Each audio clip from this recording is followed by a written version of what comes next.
This is our dialysis session showing a Nikiso machine. I will talk about some of these important parameters that is displayed on our screen here. To begin with, at your left, extreme left, is the treatment time. For this session of dialysis, the treatment time is set at 4 hours. And at the moment, the patient has 2 hours, 57 minutes left. So look at this, it's a touch screen.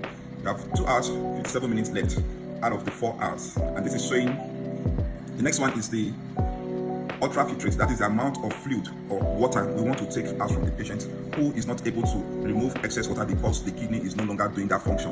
So here we'll see that the fluid removal is set at 1 liter for our patient. Most likely this patient has been assessed and the patient is having a normal volume status. And so for this patient, 1 liter is just okay for this session of dialysis. And patient having 4 hours, for 4 hours session of dialysis, the ultrafiltrate will be set at 250 mils per hour. So that's what you can see here. Next is the conductivity. The conductivity is a product of the amount of salt in the dialysate. Usually, the conductivity can be from 13.5 to 15. Here we have the conductivity of 14.1. So that is a combination of our bicarbonate and the acid concentrate. So what is coming to the machine, to the filter, is a solution that has a conductivity of 14.1. Next to that is the blood pump speed. So this is the blood pump speed. 400 is set at 400 mils per minute, and this is very vital for adequate dialysis. When the blood pump speed is at this level, you can be sure that the patient will have a very smooth, adequate dialysis. However, for this to be possible, the patient needs a good access. Our patient is using a tunnel line, and this is what we advise most of our patients. The tunnel line gives you better blood flow. It's the best access for patients who are on dialysis. If they cannot have a fistula created, the next best access is a tunnel line. So with this tunnel line, we're able to give 400 mils per minute, and the patient is doing well on this. Next is the treatment data we set for our patient. This is what the treatment data is: the time, the UF goals, and the treatment mode here is hemodialysis. Other could be hemodiafiltration or isolated hemofiltration.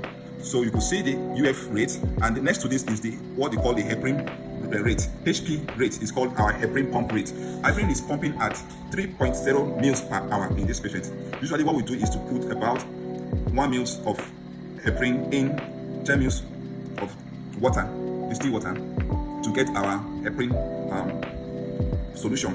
Heparin is very important because blood is flowing inside the circuit, and we need heparin to prevent clotting. So this is where the heparin, this is 10 mils, 20 mils heparin pump, heparin syringe for the heparin pump, right? So this prevent clotting within the circulation, because dialysis is an extracorporeal process where the blood is treated outside the body. So you need heparin to prevent blood clot. Okay. This is the treatment mode, HD hemodialysis, and this is showing the various pressure. The transmembrane pressure on this hand is the pressure within this filter. Can you show this filter? Okay. Transmembrane pressure here is 0. Sometimes it could go to 2, 3, 4. Here we are just doing 1 liter, so this is what is expected with a patent venous access. So we don't have increased transmembrane pressure, and it's also showing that there's no clot within the filter. There's no clot within this is the filter. So there's no clot within this filter. Now this is the venous pressure. The pressure of blood flowing back to the patient. Here we're having 167. Usually it should not be more than 300 or 320. So a venous pressure that is less than 250, we're having 167 here. It's excellent. Our lines are good. There's no blockage. There's no clot in the venous side of this line. Arterial line too is excellent. 0 to negative, usually negative values. Minus 50 to minus 250 is acceptable for arterial pressure line. Here we have a very good flow. The arterial line is very, very patent. So we can see this blood flow from the patient. So this is what the tunnel line looks like. It's a tunnel line. Excellent tunnel line. Okay, this is what it looks like. So with this, our patient is comfortable.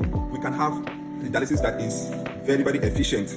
This is important for clearance. I will show, we have 2 patients on the machine, so we also look at the other screen and see what's happening. This is the second screen, the second patient on dialysis, also doing excellently well on tunnel lines, blood flow 379, 390, 380 blood flows, doing excellently because it has a good tunnel access.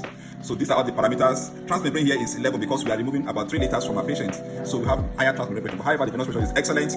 The arterial pressure line too is also excellent. So good dialysis, patients will have good access. Tunnel access, if we can have fistula, please go for tunnel access, and that will give us a good dialysis.